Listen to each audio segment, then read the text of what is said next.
cloth for clothing was obtained with the greatest difficulty and diligence. Hemp was sown. When ripe, it was removed, dried, soaked in a stream, crumpled.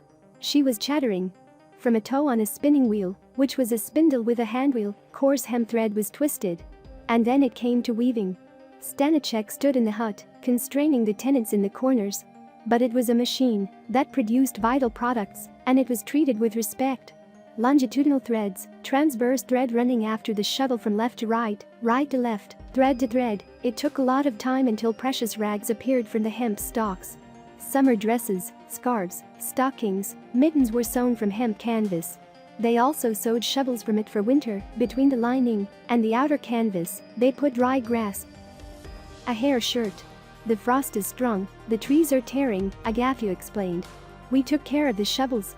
We, prisoners of fashion, often throw into the junk a still completely strong dress, trying on something newer, more picturesque.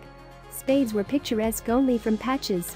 It is easy to understand what value a simple needle was in this world. The needles stored by the senior Lykovs at the hut were guarded as a non-renewable jewel. In the corner by the window there is a birch bark box with a pillow for needles in it. Now the pillow resembles a hedgehog. There are so many gifts brought in it. And for many years the strictest order existed: if he finished sewing, put the needle in place immediately. They looked for a needle that had been dropped once, blowing debris in the wind. For the toughest work, the youngest of the sons, Dmitri, contrived to straighten the needles from a fork, brought along with other iron from the barrow. Threads for all kinds of sewing from canvas and birch bark, and later from leather, were all the same hemp threads. They were rolled, rubbed, if necessary, with fur gray, impregnated with tar, which they knew how to make from birch bark. Hemp thread was used for fishing lines. From it, nets were knitted, ropes twisted, which are very necessary in the household.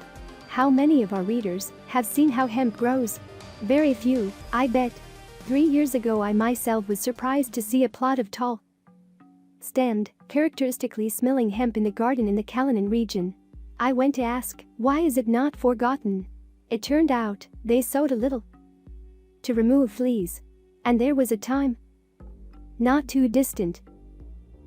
Hemp was certainly sown near every house. And in every house there was certainly a spinning wheel, there was a weaving mill. Hemp, just like the Lykovs, took when it ripened, dried, soaked, dried again, crumpled, ruffled. From my now distant childhood, I remember the taste of hemp oil. From the canvas, the inheritance of my mother from my grandmother, that lay at the bottom of the family chest. During the war they sewed my sister and me on clothes, painting the canvas with alder bark.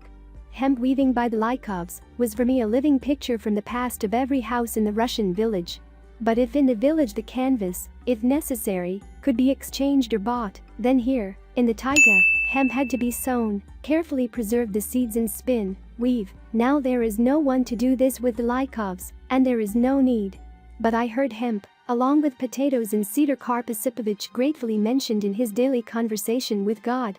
I ask you to share these videos in your social networks, using the buttons under the video and subscribe to the channel.